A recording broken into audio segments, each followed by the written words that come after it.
What if everything you've been told about Shedeur Sanders is completely wrong, not just exaggerated, but carefully shaped? Because what just happened inside the Cleveland media wasn't normal criticism, it felt targeted. And when one voice finally pushed back, the entire narrative started cracking in real time. It started with a take that didn't just raise eyebrows, it lit a fire. Not because criticism is unusual in the NFL, but because this felt different. The tone, the certainty, the way it was delivered, it didn't sound like analysis. It sounded like a conclusion that had already been decided. And once that kind of energy hits the airwaves, fans don't just listen, they react.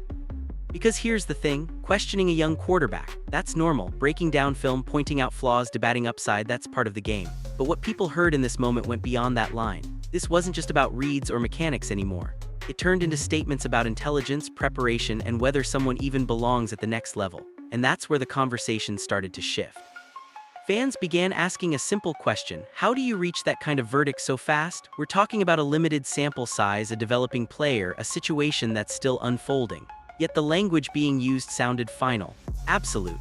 Like there was no room for growth, no room for context, no room for anything except one outcome already locked in. And that's when the backlash started building. Not all at once, but steadily, quietly at first. People replaying clips, listening closer, picking apart the wording. Because when analysis turns into certainty without evidence, it doesn't sit right. It creates doubt not about the player, but about the narrative itself. And once that doubt creeps in, everything starts getting questioned. Then came the moment that changed everything. A response, calm, direct, but impossible to ignore. Instead of matching energy, it broke the situation down piece by piece. It challenged the certainty. It questioned the foundation of those claims, and suddenly what once sounded confident started sounding shaky. Because when you actually slow things down and look at the full picture, things don't always line up the way they're being presented. The timeline matters, the opportunities matter, the environment matters, and when those details get left out, the story being told can feel incomplete, if not completely off. That's when the conversation stopped being about one player. It became about something bigger. About how narratives are built, about how quickly opinions can turn into labels, about how repetition can make something sound true even when it hasn't fully been proven, and most importantly, about what happens when someone finally steps in and challenges it. Because once that pushback happened, everything changed. The tone shifted, the confidence cracked, and what looked like a solid narrative just moments earlier suddenly didn't feel so solid anymore. At first, it sounded like normal criticism, the kind you hear every day in the NFL, breakdowns, opinions, questions about a young quarterback trying to find his place. But then something changed, the tone shifted, and what started as analysis quickly crossed into something much more aggressive. Because this wasn't just about missed reads or mechanics anymore. Suddenly, the conversation turned personal. It wasn't just he needs development or he's still learning. It became he can't process defenses, he doesn't study, he's not smart enough for this level. And that's where people started to pause, because there's a difference between evaluating performance and tearing down a player's entire identity. That's when it stopped feeling like football talk and started feeling like something else. The biggest issue wasn't even the criticism itself, it was how definitive it sounded. There was no room for growth, no acknowledgement of context. No, he could improve, or let's wait and see. It was final, like the decision had already been made and everything else was just being said to support it. But here, what didn't sit right with fans? This was based on a tiny sample size. We're talking about limited reps, a developing situation, and a player who hadn't even been given a full, consistent opportunity yet. Judging someone that quickly and that harshly felt off, like reviewing a full movie after watching just a few scenes. And when that kind of judgment comes with absolute confidence, people start asking questions. Because real analysis leaves space. Space for development, space for mistakes, space for context. This didn't. And that's exactly why the backlash started building, not loudly at first, but enough to notice. Fans began pointing out the gap between what was being said and what had actually been shown. Because when the criticism goes beyond the field and starts targeting things you can't clearly prove, it raises eyebrows fast. Some fans even started saying it felt forced. Not confirmed, not proven, but the feeling was there. Like the narrative was being pushed harder than the evidence supported, and once that idea enters the conversation, everything changes. Every word gets examined, every take gets questioned. And the more people listened, the more it didn't add up. Because if this was truly about performance, why did it sound so personal? Why did it feel so final? And why was there no room for a different outcome? That's when the conversation quietly shifted. From "is he good enough?" to "why are they so sure he is?" That's when everything took a turn nobody really expected. Up until that point, the narrative felt one-sided. Strong takes, bold claims, and a level of certainty that didn't leave much room for debate. But then a different voice stepped in, and instead of adding more noise, it slowed everything down. Not with emotion, not with outrage, just calm, controlled pushback. And that's what made it hit harder. Because instead of attacking back, he started asking questions. Simple ones, direct ones, the kind that force people to actually explain what they're saying instead of just repeating it. Why are we speaking in absolutes? How are we reaching these conclusions so quickly? And most importantly, what is all of this really based on? And just like that, the energy shifted. What once sounded confident started sounding defensive. Because when someone challenges a narrative without raising their voice, it exposes something deeper. It forces everyone listening to actually think instead of just reacting. And in that moment, it became clear this wasn't just a disagreement anymore. It was a breakdown of the entire argument. Because as he kept going, he didn't just defend the player, he dissected the logic behind the criticism, pointed out how small the sample size really was, highlighted how quickly people jumped from developing to finished product. And once those points were laid out clearly, the earlier takes didn't sound as solid anymore. They sounded rushed. That's when the conversation started getting uncomfortable. Interruptions began creeping in, timing felt off, moments where it seemed like the discussion was being redirected just as it was getting too real. And people noticed that, because when one person is getting cut off while others speak freely, it doesn't feel like a fair debate. It feels controlled. And that's where things really started to stand out, because if the original takes were as strong as they sounded, there would be no need to interrupt, no need to step in. You'd let the conversation play out, you'd let the arguments clash naturally. But that's not what happened. Instead, every time the pushback started gaining momentum, it got slowed down, shifted, redirected, and the more that happened, the more obvious it became to everyone watching. This wasn't just about defending a take anymore. It was about protecting it. And ironically, that reaction ended up doing the exact opposite. Because instead of shutting the conversation down, it opened it up even more. Fans started paying closer attention, not just to what was being said, but how it was being handled. Because when someone calmly challenges a narrative and the response is to limit that voice, it raises a bigger question. What are they trying to stop people from hearing? And in that moment, the entire situation flipped. Because now it wasn't just about whether the criticism was fair. It was about why it couldn't be fully challenged. This is where the entire situation stopped being about football and started being about control. Because up until this moment, you could still argue it was just a heated debate. Strong opinions, clashing perspectives, nothing unusual. But then something happened that completely changed how people viewed the conversation. It wasn't what was said, it was what wasn't allowed to be said. Right when the pushback started gaining traction, right when the narrative was finally being challenged in real time, everything slowed down.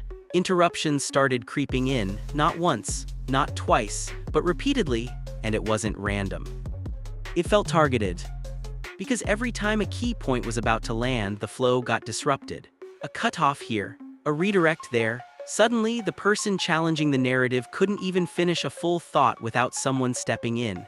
Meanwhile, others were getting full minutes uninterrupted to reinforce the same original take. And people noticed that immediately. Because that's not how real debates work. In a real discussion, both sides get space. Both sides get heard, you let the arguments breathe, and you trust your position enough to let it be tested. But that's not what was happening here. This felt different. It felt like one side was being managed, controlled, limited. And that's when the conversation took a bigger turn. Because now the focus wasn't just on the quarterback anymore. It shifted to the behavior happening in the room. Why was one voice being cut short while others were allowed to go on? Why did it feel like certain points weren't being allowed to fully develop? That's when people started asking a much deeper question. If the original argument is strong, why not let it be challenged? Why not let the opposing view fully play out? Because the truth is, when you're confident in your stance, you don't need to control the conversation. You don't need to interrupt. You don't need to redirect. You let the debate happen naturally, knowing your argument can stand on its own. But here, it didn't look like that. Instead, it looked like something was being protected. And the more those interruptions happened, the more obvious it became. This wasn't about keeping the discussion balanced. This was about making sure one narrative stayed intact. Because if the opposing side got enough time, enough clarity, enough space to lay everything out, that narrative might not hold up. And that's exactly what made this moment so powerful. Because the audience could see it happening in real time, they didn't need anyone to explain it. They could hear the interruptions, they could feel the shift, they could tell something wasn't right, and once that realization clicked, everything changed. Now it wasn't just about who was right or wrong. It became about fairness, about transparency, about whether the conversation itself was even honest to begin with. And ironically, the attempt to control the narrative ended up exposing it even more. Because instead of shutting down the opposing voice, it amplified it. It made people lean in closer. It made them question everything they had just heard. Because when a conversation has to be controlled that tightly, it usually means there's something in it that can't survive being fully challenged. This is where the story stops being about a player and starts being about the machine behind the narrative. Because once you step back and really look at it, a pattern begins to show. Not confirmed, not officially acknowledged, but noticeable enough that fans are starting to connect the dots on their own. The same cycle keeps repeating. A name gets pushed, hype builds fast, expectations skyrocket, and then just as quickly the tone flips. One week a quarterback is the future. The next week he's a question mark. Then suddenly, he's out of the conversation entirely. We've seen this before. Different names, same pattern. Some fans believe it's just how media works, constant takes, constant shifts, always chasing the next headline. But others are starting to question whether it goes deeper than that. Because when the spotlight moves that fast, it's hard to tell what's real and what's being manufactured. And that's where this situation starts to feel different. Because with Shedeur Sanders, the shift didn't feel natural. It didn't feel like performance driving the narrative. It felt like the narrative was already set and everything else was being shaped around it. The criticism came early, it came strong, and most importantly, it came with a level of certainty that didn't match the timeline. That's what raised eyebrows.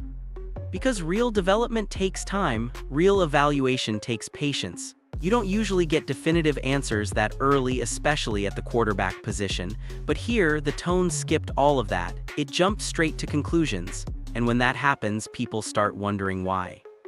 Some fans believe it's about control.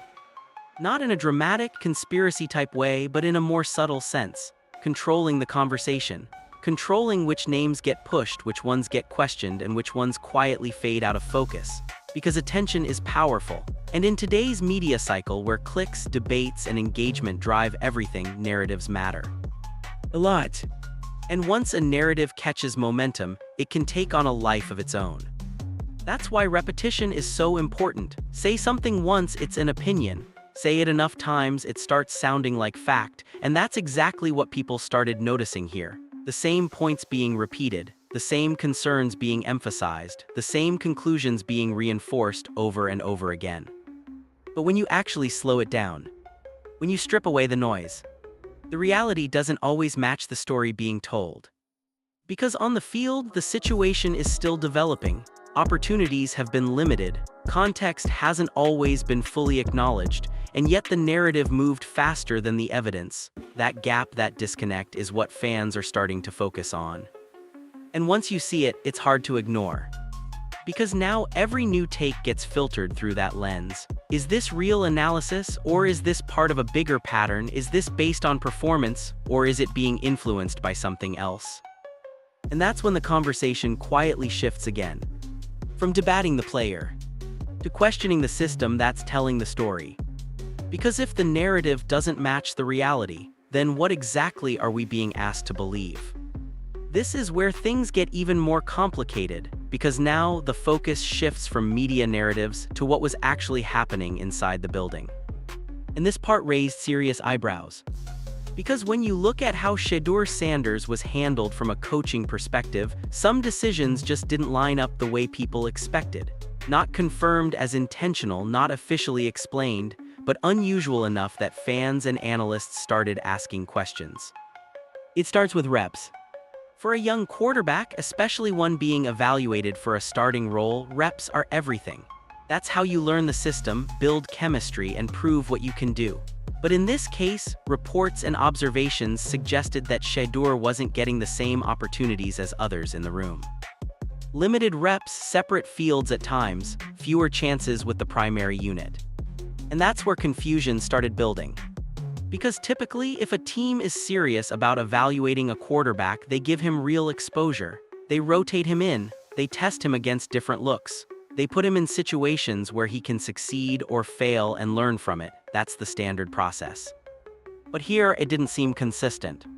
Some fans believe there may have been reasons behind it. Maybe it was about easing him in. Maybe it was about protecting him early. Or maybe, as some rumors suggest, it was tied to how quickly he was picking up the playbook.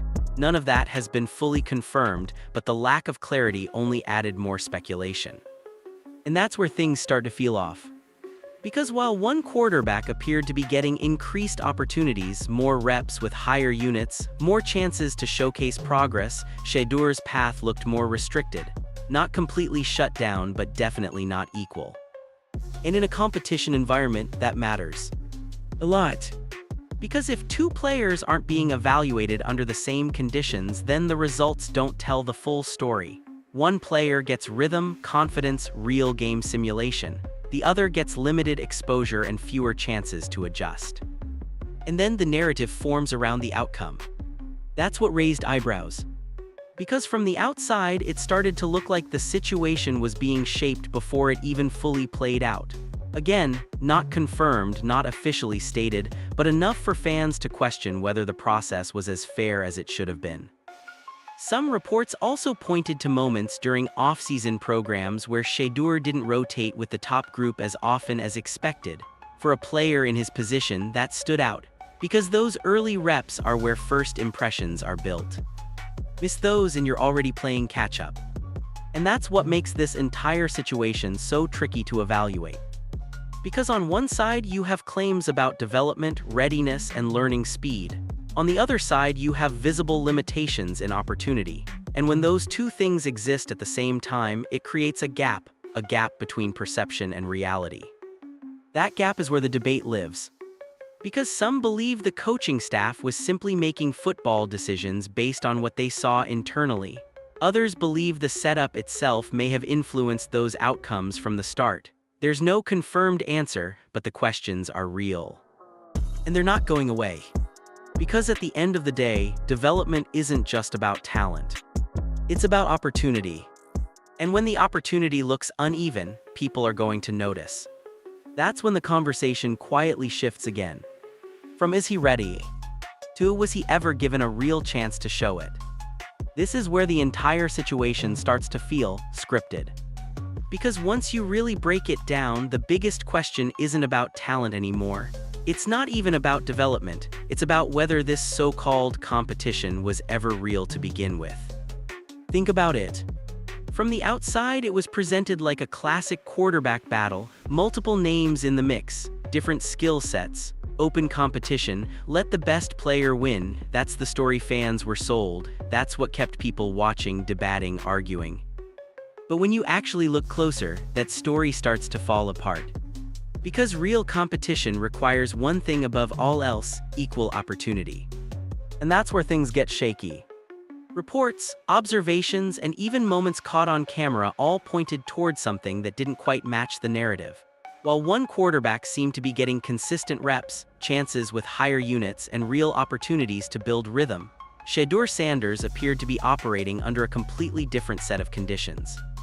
Limited reps, separate setups at times, fewer chances to run with the ones. Not completely shut out, but not exactly on equal footing either. And that's where the doubt creeps in. Because if this was truly an open competition, why didn't it look like one?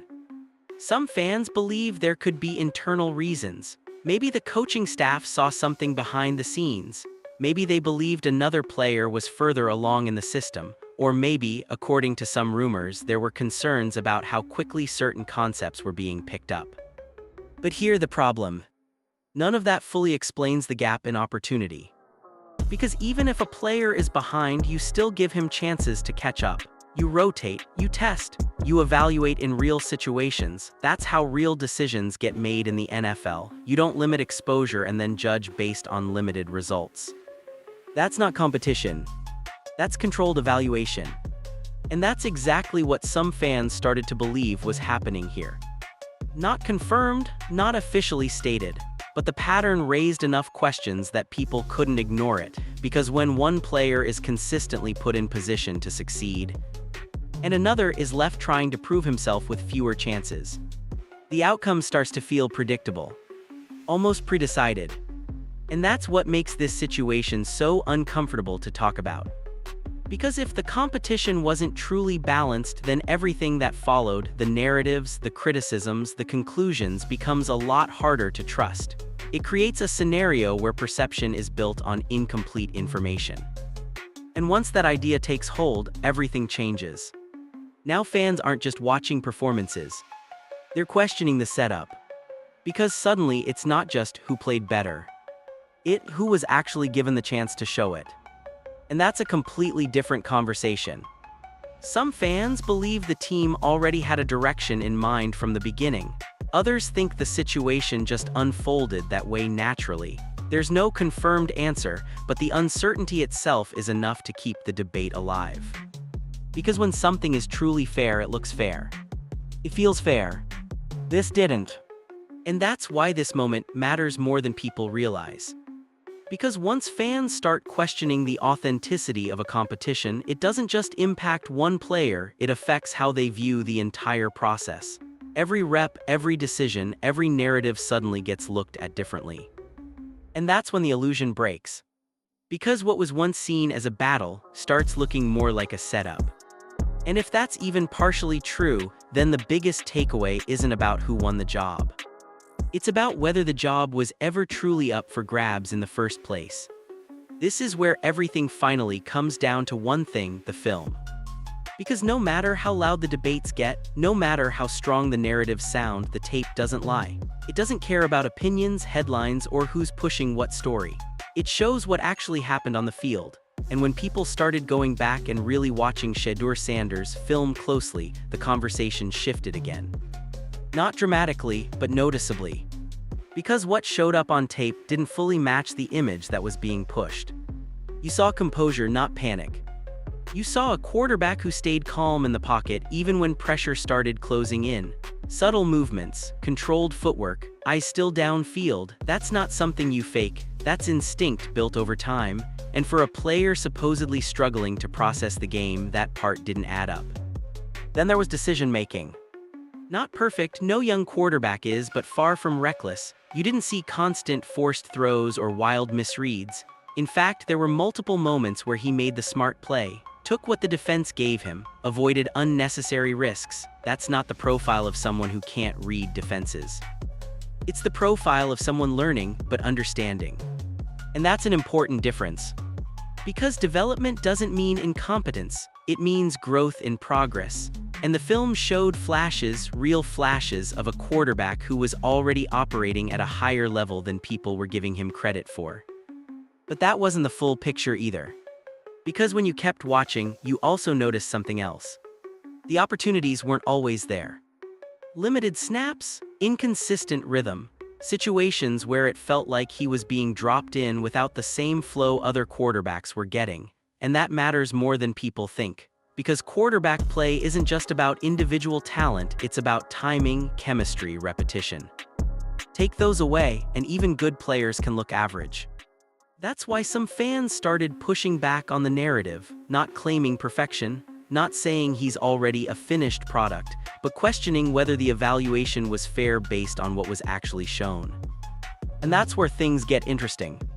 Because once you combine the film with everything else, the limited reps, the uneven opportunities, the strong media narratives, you start seeing a gap. A gap between perception and reality.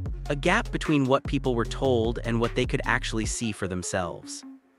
Some fans believe that gap is just part of the process, that early evaluations are always messy, always incomplete.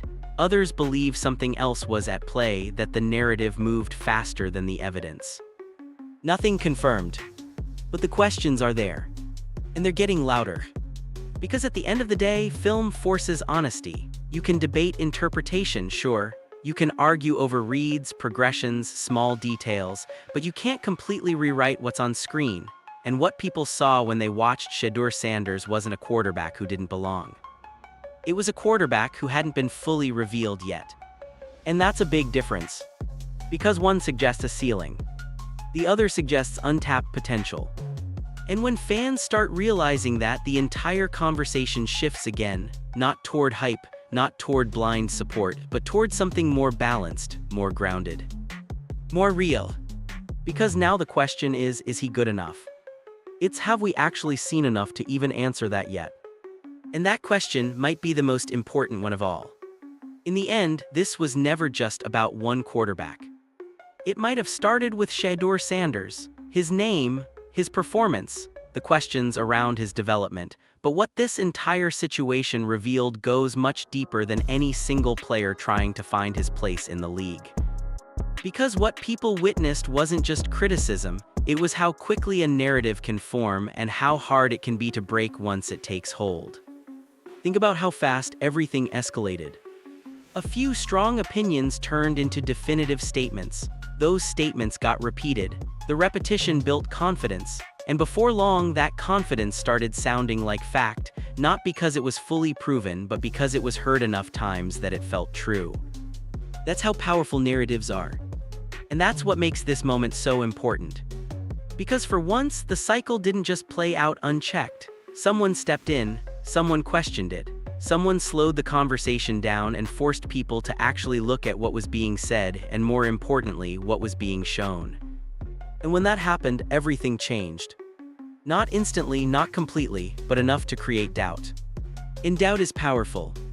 Because once people start questioning a narrative, they don't just stop at one take, they go back, they rewatch, they rethink, they start forming their own opinions instead of accepting what being handed to them. That's when control starts slipping. Because the truth is, the NFL isn't just about what happens on the field anymore. It's about perception. It's about attention. It's about which stories get amplified and which ones get ignored. And when those stories start shaping how players are viewed before their careers even fully begin, that's where things get complicated.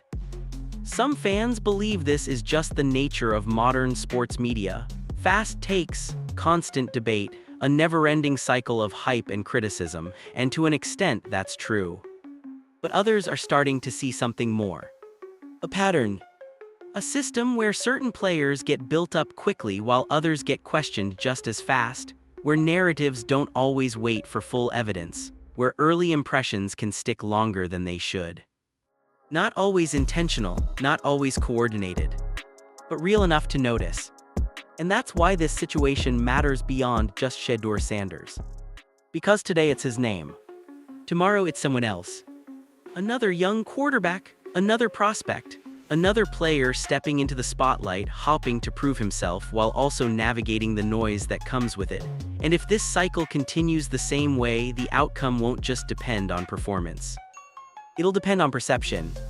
And that's a problem. Because football, at its core, is supposed to be about what you do on the field. The film, the reps, the growth, the results, not just the narrative surrounding you. That's why moments like this matter. Because they remind people to pause, to question, to look deeper than the surface level takes, to separate real analysis from assumptions that may not be fully backed yet. And maybe most importantly, to give players time. Time to develop, time to adjust, time to actually show who they are before being labeled as something they're not. Because once a label sticks, it's hard to shake. But what this moment proved is that labels can be challenged. Narratives can be questioned, and voices that push back even when they're outnumbered can still shift the entire conversation. That's bigger than one player. That's bigger than one debate. That's about how the game around the game is played. And now that fans have seen how quickly things can be shaped and how quickly they can be challenged, the real question is this. Next time it happens, will people catch it sooner? Or will the narrative run unchecked all over again?